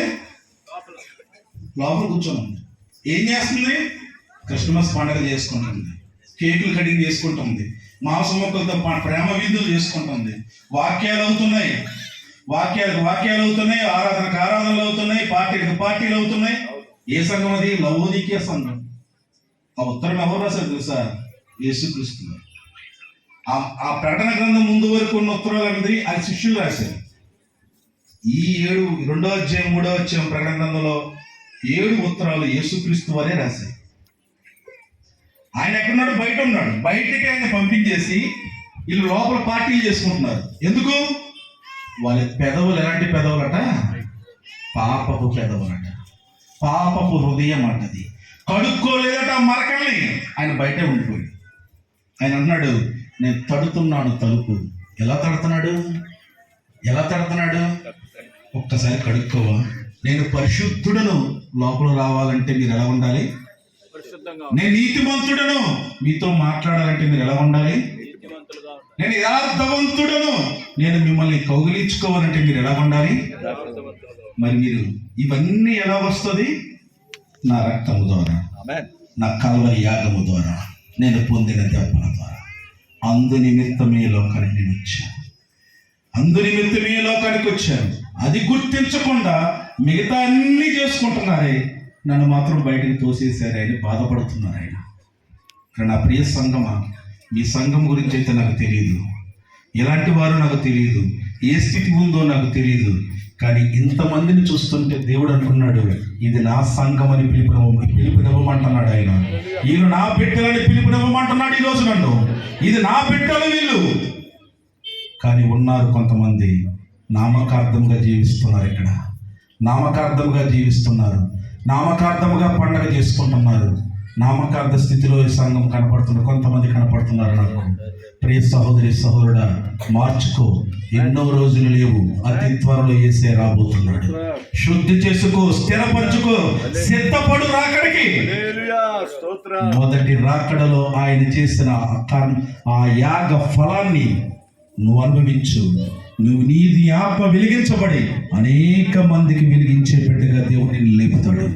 ఒక్కసారి ఆయన దగ్గరికి రా. మొదటి రాకడలో సత్యానికి సాక్ష్యం ఇవ్వటానికి నేను పుట్టాను, ఇందు నిమిత్తమే లోకానికి నేను వచ్చాను. ఇది సాక్షి, ఇది సత్యం. ఈ సత్యానికి సాక్షిగా ప్రతి ఒక్కరూ మీరు నిలబడండి. గొప్ప సైన్యముగా దేవుడు మిమ్మల్ని లేపబోతున్నాడు, అభిషేకించబోతున్నాడు. ప్రార్థన చేసుకుందాం, అందరము కూడా ప్రార్థన చేసుకుందాం. క్రిస్టమస్ అంటే ఏదో పండగ చేసుకుని వెళ్ళిపోదాం కాదు, హృదయ శుద్ధి చేసుకునేది పండగ. హృదయ శుద్ధి చేసుకుందాం. మనమందరము కూడా మన పాపములు ఒప్పుకుందాం. అందు నిమిత్తమే యేసయ్య ఈ లోకానికి వచ్చాడు, నా కోసమే వచ్చాడని నేర్చుకుందాం, గ్రహిద్దాం, ప్రకటిద్దాం. మనమందరం కూడా నా ప్రియ సోదరి సోదరుడా, ఒక్కసారి కళ్ళు మూసుకో. 2 నిమిషములు నేను మీ చేతికి అప్పచెబుతున్నాను. 2 నిమిషములు మీ చేతికి అప్పచెబుతున్నాను. ఒక్కసారి ప్రభు నీతోటే మాట్లాడాడు అనుకుంటే, ఇదిగో సార్థి సంఘంతో చెప్తున్నాడు, మీరు బ్రతికున్నారు కానీ మృతమే అంటున్నాడు స్పష్టముగా. ఇది సత్యమైన మాటలు. మీ ప్రియ సోదరి సోదరుడా, ఆయన మొదటి రాకడ వచ్చింది దేనికో ఆలోచించు. అంతేగాని సంబరాలు ఇవన్నీ చేసుకున్న తర్వాత చేసుకుందాం. మనమందరం కూడా ఒక్కసారి హృదయ శుద్ధి చేసుకుని హృదయంతో మాట్లాడు. నీ హృదయ తలుపుల దగ్గర తడుతున్నాడు ప్రభు. ఈరోజు తట్టాడు నీకు. ఇదిగో నా బిడ్డ, నా వైపు తిరుగుతావా? ఎంతకాలం నామకార్థముగా జీవిస్తున్నావేమో, ఎంతకాలం యేసయ్యా అంటున్నావేమో, నీ సూచక క్రియలు, అద్భుత కార్యాలు బట్టి విశ్వసించి నువ్వు కూడా విశ్వాసివి అని నువ్వు మోసం చేసుకుంటున్నావేమో. ఆలోచించు. ఈ క్రిస్టమస్ దినాన్ని ఆలోచించు. ఈ రోజు గొప్ప మార్పు మనలో రావాలి. ఒక్కసారి హృదయం మీద చెయ్యి వేసుకొని నీ హృదయంతో మాట్లాడతావా? ఒక్కసారి హృదయంతో మాట్లాడతావా? నీ హృదయం మీద చెయ్యి వేసుకో. ఒక్కసారి హృదయంతో మాట్లాడు. నా ప్రాణమా యెహోవాను సన్నిధించుము, నా హృదయమా యెహోవాను సన్నిధించుము. పూర్ణ మనసుతో, పూర్ణ హృదయంతో, పూర్ణ శక్తితో, పూర్ణ వివేకముతో మనం ఆరాధించేవారిగా ఉందాం. ప్రేమించేవారిగా ఉందాం. ఒక్కసారి ఆలోచించిన ప్రియ సహోదరి సోదరుడా, దేవుడు గద్దింపులు స్వీకరిద్దాం. ఈ రోజు ప్రభు మనలో పుట్టబోతున్నాడు. ఈరోజు యేసుక్రీస్తు నిజమైన క్రిస్మస్ ఆనందం మనం అనుభవిద్దాం. మన కుటుంబం అనుభవిద్దాం, మన సంఘం మనం అనుభవిద్దాం. ఈరోజు ఒక్కసారి యేసు వైపు తిరిగి చూడు. నాన్న, నువ్వు నా కోసమే వచ్చావు. నాన్న, నా కోసమే వచ్చావు ప్రభు ఈ లోకానికి. నా కోసమే నాయన ప్రభు నన్ను రక్షించడానికి, నీ రాజ్యములో నీ బిడ్డలుగా ఉంచడానికి వచ్చావు. నాన్న ప్రభువా క్షమించు నాయన. నామకార్థ జీవితం జీవిస్తున్నానేమో, వద్దు ప్రభు, జీవితం వద్దు. పరిపూర్ణంగా నేను అర్పించుకుంటున్నాను తండ్రి. ఇదిగో నా హృదయ తలుపులు తెరుస్తున్నాను ప్రభు. నా హృదయంలోకి రా నాన్న, నాతో నివసించు, నాతో భోజనము చెయ్యి, నాతో ప్రభు నా యందు నీవు, నీ యందు నేను ఉండులాగున ప్రభు. ఈరోజు మారిపోతున్నాను నాయన. నువ్వెందుకు నన్ను పిలిచావో, ఎందుకు అభిషేకించావో, నా బిడ్డ అన్నావో ఈరోజు ప్రభు నాకు అర్థమైంది నాయన. అయ్యా, నీ పాదాల ఎదుగు నేను వస్తున్నాను. అయ్యా, నా తప్పులన్నీ క్షమించండి, నా పాపములన్నీ క్షమించండి. క్షమించే దేవుడు మీరొక్కరే నాయన. నా పాపములు, నా మరకలు కడగపడాలంటే ప్రభు నీ పరిశుద్ధ రక్తమే నాయన. తెలిసి కూడా తండ్రి అయ్యా, నేను కడుక్కోలేకపోతున్నానేమో. ఈ రోజు నువ్వు నాతోటి మాట్లాడావు తండ్రి. అయ్యా ప్రభు అడుగునాన్న తల్లి, అడుగమ్మ, చెల్లి ఒక్కసారి యేసయ్యను అడుగుతావా? ఆయన సంఘముల్లో సంచరించే దేవుడు మన మధ్యలోనే సంచరిస్తున్నాడు. ఒక్కసారి నీ ఆత్మీయ నేత్రములు ఒక్కసారి తెరిచి చూడు. తెల్లగా వెలుగుగా 2 చేతులు చాచి నీ వైపు చూస్తున్నాడు. ఆయన 2 చేతులు చాచి నీ వైపు చూస్తున్నాడు. నా బిడ్డ ప్రేమగా చూస్తున్నాడు. రా, నీ పాపములకు ప్రాయశ్చిత్తము చేయడానికి ఈ లోకానికి నేను వచ్చాను. నువ్వు అందు నిమిత్తమే నన్ను ఆరాధించాలి. అందు నిమిత్తమే ఈ క్రిస్మస్ పండుగలో క్రిస్మస్ ఆరాధన చెయ్యాలి. నువ్వు దాని నిమిత్తమే ఆరాధన చెయ్యాలి. నీ కోసమే నేను వచ్చానని గుర్తించి నువ్వు చూసి చేసి నువ్వు ప్రకటించే బిడ్డగా నువ్వు ఉండాలి. నా బిడ్డ, నా వైపు చూస్తున్నావా? ఇదిగో నీ వైపు 2 చేతులు చాచి ఉంచానే. ఎంత ఘోర పాపినైనా క్షమించే దేవుడు నేను. ఇంతకాలం తిరస్కరించావేమో, నేను చూడటం లేదు అనుకొని నీ లోకములో నువ్వు తిరిగావేమో, కానీ నిన్ను విడవను బిడ్డ, నేను ఎడబాయను బిడ్డ. నువ్వు నా బిడ్డవి. నీ కోసమే నా రక్తము చిందించాను. చూడు, నీ మీద పడుతున్న రక్తపు బొట్టులు చూడు. నా చేతిలోంచి కారుతున్న ఆ రక్తపు బొట్టులు నీ తల నుంచి అరికాల వరకు కడుగుతున్నాయి చూడు. చూడు. ఆ శిలువ కిందకి రాను ఈరోజు. శిలువ దగ్గరికి రా ఈరోజు. ఆయన పాదాలు పట్టుకో, ఆ రక్తం ఓడుతున్న పాదాలు పట్టుకో. నీ శరీరం అంతా, నీ ఆత్మంతా కడుక్కో ఈరోజు. నా ప్రియ సోదరు, కడుక్కో. ఇగో యేసయ్య పునీతుడుగా ఏ రకంగా పరిశుద్ధుడుగా ఉన్నాడో ఈరోజు నీవు కూడా యేసయ్యలో పుట్టాలి, పరిశుద్ధుడుగా పుట్టాలి. నిజమైన క్రిస్మస్ అదే. ఆయన వచ్చింది నువ్వు పరిశుద్ధుడుగా మరొక జన్మ ఎత్తుతావని, నూతన జన్మ ఎత్తుతావని, నూతనముగా మళ్ళీ నువ్వు పుడతావని వచ్చాడు. ఇదిగో నువ్వు మళ్ళీ పుట్టుకున్నావు ఈరోజు ఆయన దగ్గరికి వచ్చి. నా ప్రియ సహోదరి సహోదరుడా, నీ కుటుంబాన్ని ఎన్నిసార్లు రక్షించాడో చూడు, ఎన్ని కార్యాలు చేశాడో చూడు. కానీ అవన్నీ మర్చిపోతున్నావా? ఆయన చేసిన ఉపకారంలో దేనిని మరవద్దు నా సహోదరి, నా సహోదరుడా. ఒక్కసారి ఆయన పాదాల దగ్గర ఉన్నావు. రక్తం ఓడుతున్న చేతులు చూడు. ఆయన డొక్కలో పొడిచిన ఆ యొక్క గాయాన్ని చూడు. ఒక్కసారి చూడు. నీ ఎదురుగానే ఉన్నాడు ఆయన, నీ ఎదురుగానే ఉన్నాడు.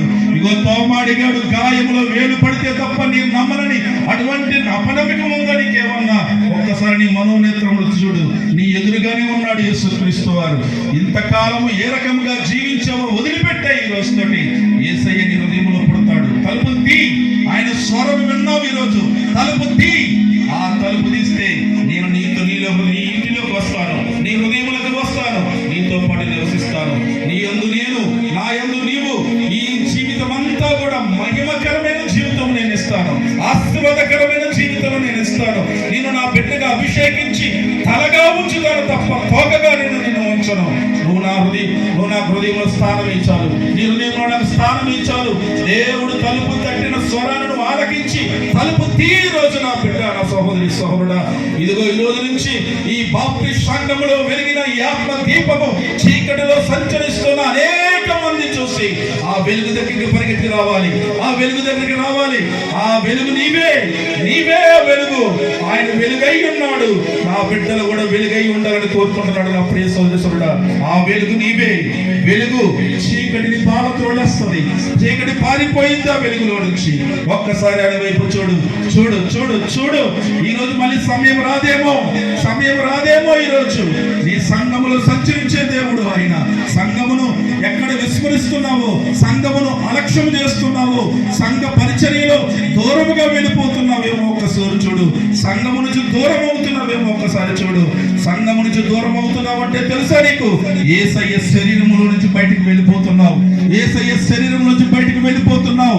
నువ్వు ఆయన శరీరంలో ఒక భాగము, ఆయన శరీరంలో ఒక భాగము. నిన్నే ప్రియురాలా అన్నాడు, వధువా అన్నాడు, భార్య అన్నాడు. నా ప్రియ సహోదరి సరుడా, ఒక్కసారి చూస్తావా? ఈ రోజే ఇదే మన రక్షణ దినము, ఇదే క్రిస్మస్ దినము. ఆయన నూతనముగా నీ హృదయంలో పుట్టే దినం. ఈ రోజు నీ హృదయంలో పుట్టే దినమే ఈ రోజు. ఒక్కసారి ఇదిగో నేను బతిమాలుకుంటున్నాను నా సహోదరి, నిన్ను, నా సహోదరుడు నేను బతిమాలుకుంటున్నాను. ఒక్కసారి హృదయంతో ఆలోచించవా? నీ హృదయం తలుపు తెరవవా? ఒక్కసారి చూడు. ఈ రోజు ఆయన ప్రేమను చూడు, ఆయన కృపను చూడు. ఈ రోజు అవి చూసే బయటికి వెళ్ళాలి. నువ్వు దీవెనలతోనే బయటికి వెళ్ళాలి. నూతన జన్మ రూపాంతరము చెందే నువ్వు బయటికి వెళ్ళాలి ఈ రోజు ఇక్కడ నుంచి. ప్రియ సహోదరి సహోదరుడా, ఇదే నిజమైన క్రిస్మస్, ఇదే నిజమైన క్రిస్మస్, ఇదే నిజమైన క్రిస్మస్. ప్రార్థన చేసుకుందాం, ప్రార్థన చేసుకుందాం, ప్రార్థన చేసుకుందాం. అందరము కూడా ప్రార్థన చేసుకుందాం. కృపా సత్య సంపూర్ణుడా, మా రక్షకుడైన దేవానికి వందనాలు, స్తుతులు, స్తుతులు, స్తుతులు, స్తుతులు, స్తుతులు, స్తుతులు, స్తోత్రము తండ్రి. అయ్యా, నువ్వు పుట్టినవాడు మాత్రమే కాదని ప్రభువా, నువ్వు వచ్చినవాడు అని, తండ్రి యొద్ద నుంచి వచ్చినవాడు అని, పరలోకము నుంచి వచ్చినవాడు అని తండ్రి. అయ్యా, నువ్వు పురాతన కాలం నుంచి శాశ్వత కాలం వరకు ఉండే దేవుడు అని, ఆది అంతములు లేని దేవుడు అని, అయ్యా ఆల్ఫా ఒమేగా అని దేవుడు అని మేము గుర్తించి నాయన ఈ చివరి దినాల్లో జీవిస్తున్నాం, రాకడ దినాల్లో జీవిస్తున్నాం. మేము సిద్ధపాటు కలిగి ఉండేటట్టు కృప చూపించండి అయ్యా. క్రిస్మస్ పర్వదినాన్ని ఆచారముగా కాదు, అలవాటుగా కాదు నాయన, ఆత్మీయంగా మేము జరుపుకోవడానికి సహాయం చేసినందుకు నీకు వందనాలు. అవును ప్రభువా, నేను నీ యందు నూతనముగా జన్మించడమే క్రిస్మస్ నాయన, నువ్వు నా హృదయంలో పుట్టడమే క్రిస్మస్ ప్రభువా. అట్టి కృపను మాకిమ్మని ప్రార్థన చేస్తున్నాము తండ్రి. ఇక్కడ ఉన్న ఏ ఆత్మ విడవబడకూడదు నాయన, ప్రతి ఆత్మ నీది ప్రభువా. కాబట్టి ఈ రోజు నీ స్వరం వినడానికి వీళ్ళందరికీ అవకాశం ఇచ్చావు తండ్రి, నీకు వందనాలు, స్తుతులు, స్తుతులు, స్తోత్రము తండ్రి. ప్రతి వ్యక్తి, ప్రతి బిడ్డను మీరు పట్టుకోండి నాయన. నువ్వు విడవవు, ఎడబాయిన దేవుడు నాయన. వాళ్ళ హృదయంలో కూడా నువ్వు జీవించాలి, వారి కుటుంబంలో మీరు జీవించాలి అయ్యా. సంఘములో నువ్వు ప్రత్యక్షత అయ్యా, నీ ప్రత్యక్షతను ప్రతి ఒక్కరూ అనుభవించాలి నాయన. నీకు వందనాలు, స్తుతులు, స్తుతులు, స్తుతులు, స్తుతులు, స్తోత్రం, స్తోత్రం తండ్రి. నీకు వందనాలు, వందనాలు తండ్రి. స్తోత్రం, స్తోత్రం అయ్యా, స్తోత్రం తండ్రి. ప్రతి ఈ తండ్రి ఇది నూతన ఆత్మ సమూహంగా మారిపోవాలి తండ్రి, లేపబడాలి నాయన. అనేక మంది నాయన నీ వెలుగు దగ్గరికి రావాలి ప్రభా, వెలుగు దగ్గరికి రావాలి. నిజమైన శిష్యులుగా లేవాలి నాయన, వాక్యము మీద నిలబడే బిడ్డలుగా లేవాలి ప్రభా. కరుణించండి, కనికరించండి, దయ చూపించండి నాయన. ఇంతకాలం మా గత జీవితాన్ని అన్ని పాతవి గతించను, నూతనమైన ప్రభా, నూతన జన్మానుభవంలో మాకు ఈ క్రిస్మస్ దినాన ప్రభా మేము నూతనముగా నీ యందు పుట్టాలి నాయన. నీవు మా హృదయంలో పుట్టాలి ప్రభా. ఇంటి గొప్ప క్రిస్మస్ ఆరాధన మాకు ఇచ్చావు, నీకు వందనాలు. నీ స్వరం వినే భాగ్యం మాకు ఇచ్చావు, నీకు వందనములు. గొప్ప గొప్ప కార్యములు నాయన సంఘములో జరపబడేటట్లు నువ్వు కనికరించి ప్రభా, దయ చూపించి అయా, ఉజ్జీవ జ్వాలలతో సంఘము లేపబడడానికి ప్రభా కృప చూపించమని. ఈ సంఘము నుంచే మోషేలు రావాలి నాయన, ఈ సంఘము నుంచే దావీదులు రావాలి ప్రభా, ఈ సంఘం నుంచే పేతురు గారు రావాలి నాయన, ఈ సంఘం నుంచి యోహాను గారు రావాలి ప్రభా, ఈ సంఘం నుంచి ఎస్తేరు మహారాణులు లేవాలి ప్రభా, ఈ సంఘం నుంచే ప్రభా అనేక మందికి స్వార్థ వెదజల్లడానికి ప్రభా గొప్ప సేవకులు లేవాలి నాయన. ఇది నీ సంఘము, నీ బిడ్డల సంఘము నాయన. ఈ వెలుగు గల సంఘములో వెలుగు కలిగిన దేవుడిగా ప్రభువును నిలబడి అనేక కార్యములను చేసి, గొప్ప కార్యములు చేసి మీరు నడిపించమని క్రిస్మస్ శుభాకాంక్షలతో ప్రతి కుటుంబము, ప్రతి బిడ్డ కూడా ఆనందించి సంతోషించే భాగ్యము దయచేయమని మన రక్షకుడు ప్రభు యేసుక్రీస్తు అతి పరిశుద్ధ నామములో ప్రార్థించి వేడుకొంచున్నాము తండ్రి. ఆమేన్, ఆమేన్, ఆమేన్. అందరూ కూడా యేసుక్రీస్తు వారి నామములో నా వందనాలు తెలియవచ్చు. Thank you.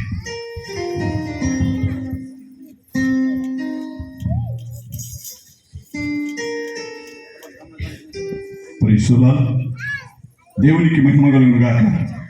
క్రీస్తునందు ప్రియ దేవుని బిడ్డలారా, చాలా దేవుని యొక్క వాక్యాన్ని విపులముగాను మనకందరికి కూడా అర్థమయ్యేలాగును చక్కని వర్తమానము సంఘాన్ని ప్రేమించి అందించిన రెవరెండ్ పాస్టర్ జోసఫ్ గారికి సంఘం తరపున వందనాలు చేయించున్నాను.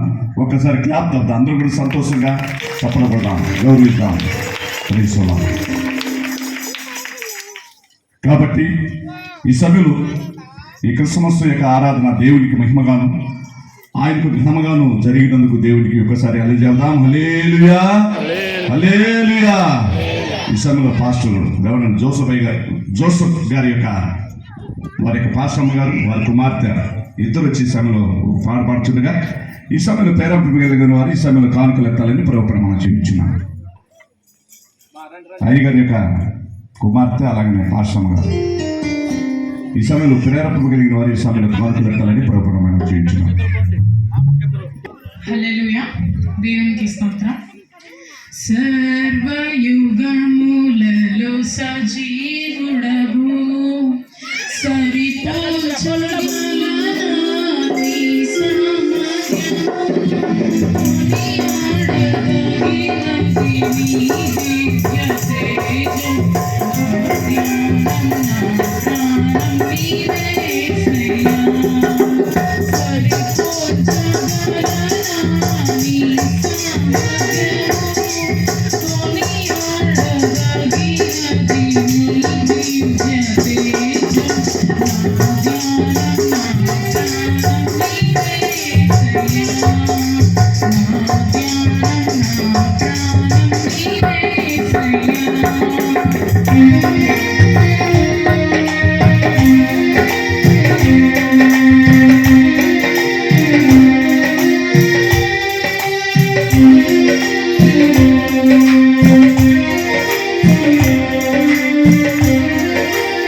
కుటుంబం మేలుతో కూడా ప్రార్థించాలని ప్రభువును మనం చూపించినాం.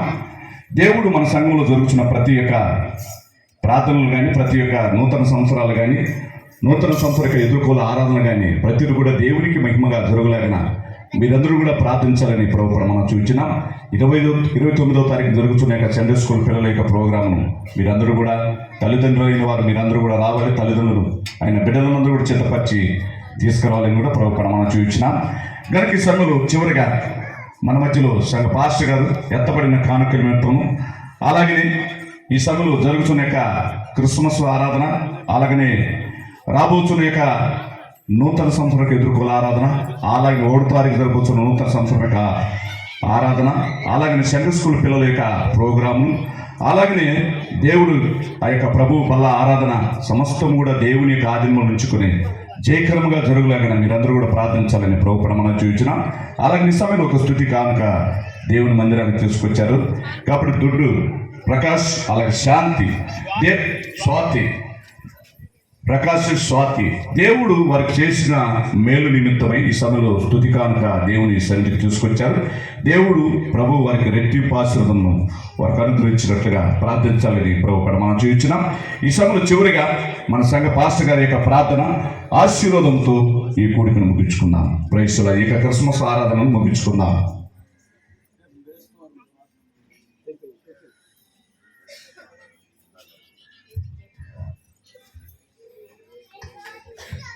Praise the Lord. ప్రతి ఒక్కరము ఒకసారి దేవుని స్తుతిద్దాం. గత రాత్రి క్రిస్మస్ ఎదుర్కోల ఆరాధన మరియు క్రిస్మస్ ఆరాధన దేవుడు మహిమకరంగా జరిగించిన దానాన్ని బట్టి దేవాది దేవునికి మనము కృతజ్ఞతాస్తుతులు చెల్లిద్దాం. హల్లెలూయా, హల్లెలూయా, హల్లెలూయా.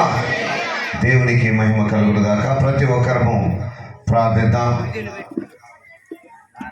పరిశుద్ధుడా, ప్రేమ నమ్మకం కలిగిన మా గొప్ప దేవ, నీ ఘనమైన పరిశుద్ధమైన నామమునకు స్తుతులు, స్తోత్రాలు, వందనాలు నాయన. మీ అత్యున్నతమైన కృపను బట్టి గత రాత్రి నాయన క్రిస్మస్ ఎదుర్కోలు ఆరాధన, మరి ఈరోజు క్రిస్మస్ ఆరాధన మీ నామ మహిమార్థమై మీరు జరిగించినందుకై మీకు స్తోత్రాలు. మా మధ్యకు మీరు నడిపించిన మీ సేవకులను బట్టి, వారి కుటుంబాన్ని బట్టి, వారు చేస్తున్న పరిచయను బట్టి, వారి ప్రయాణాన్ని బట్టి ప్రార్థిస్తూ ఉన్నాం. నీ బిడ్డలకు నీ సన్నిధి తోడుగా ఉంచి సహాయం చేయండి. ఇంకా అనేక స్థలాల్లో నీ బిడ్డలు వాడబడులాగా కృపద ఇచ్చేయండి. పెట్టబడిన వాక్యాన్ని బిడ్డల యొక్క హృదయాల్లో నూరంతలుగా ఫలింపజేసి మీరు మహిమ పొందండి. సంఘాన్ని ప్రేమించి గుప్పిలిపిన బిడ్డలను ప్రత్యేక కానుకలు ఇచ్చినటువంటి కుటుంబాలను మీ కృపలో జ్ఞాపకం చేసుకుని పరమందుని నీ ధననిధిని తెరచి ఆ బిడ్డల మీదను కుటుంబాల మీదను నీ ఆశీర్వాదాలను దీవెనలు కుమ్మరించమని ప్రార్థిస్తున్నాం. ప్రకటింపబడిన రీతిగా జరగబడిన ఆరాధనలు, సండే స్కూల్ ప్రోగ్రాములను సమస్తము మహిమకరంగా జరిగించండి. వాతావరణమును మీ స్వాధీనంలో ఉంచుకోండి. కార్యాలన్నిటిని కూడా ప్రభు మహిమకరంగా జరిగించమని వేడుకుంటున్నాం. కూడి వచ్చిన సంఘాన్ని, గ్రామాన్ని మీరు ఆశీర్వదించండి. రక్షణ ఆనందముతో నాయన నీ బిడ్డలు ఇక్కడ నుండి ప్రభు బయలుదేరి వెళ్ళటకు కృపద ఇచ్చేయండి. ఇంతవరకు నీ సన్నిధిలో గడపడానికి మీరు మాతో ఉండి నడిపించిన విధానమును బట్టి మీకే కృతజ్ఞతాస్తుతులు చెల్లిస్తూ కూడి వచ్చిన సంఘాన్ని, గ్రామాన్ని, ప్రత్యేకంగా మా మధ్యకు వచ్చినటువంటి దైవ సేవకులు, వారి కుటుంబాన్ని, వారు చేస్తున్న పరిచర్యను మీరే ఆశీర్వదించి దీవించి మహిమ, ఘనత, ప్రభావములు పొందుకోవాలి. మా ప్రభువును రక్షకుడునైనా యేసుక్రీస్తు పరిశుద్ధ నామములో ప్రార్థిస్తున్నాము మా ప్రియ పరలోకపు తండ్రి. ఆమేన్. నా ప్రాణమా యెహోవాను స్తుతించుము, నా సమస్తమైన పరిశుద్ధ నామములో సంధించుము. నా ప్రాణమా యెహోవానే సంధించుము, ఆయన చేసిన ఉపకారములలో దేనిని మరువకము. ఆమేన్. ప్రతి చోట నీ సాక్షిగా ప్రభువానే ముందు నాట్లో, ప్రతి చోట సాక్షిగా ప్రభువానే ముందు నాట్లో, ఆత్మాభిషేకము నీమో ఆత్మీయ రూపుండ, ఆత్మాభిషేకము నిమ్ము ఆత్మీయ రూపుండ, ప్రియ యేసు నిర్మించితివి ప్రియమారనాలువయం ముదమారవసించునా హృదయాంతరంగమునా.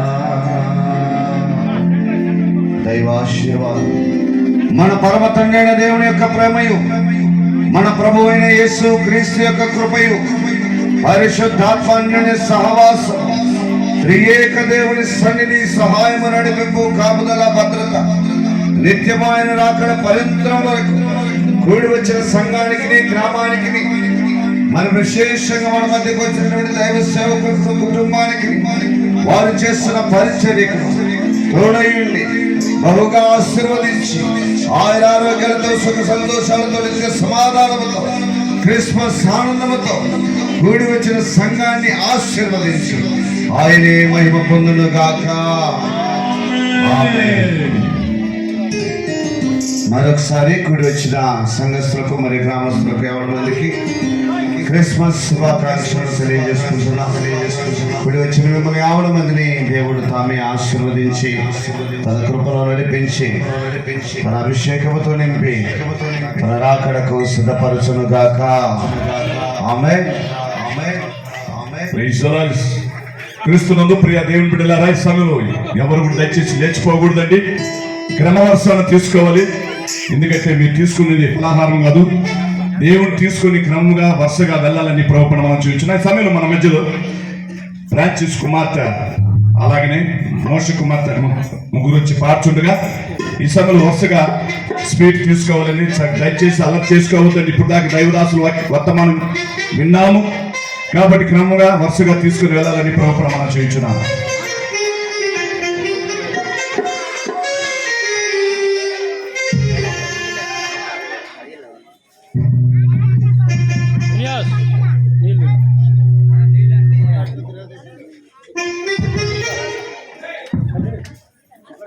ఉదయం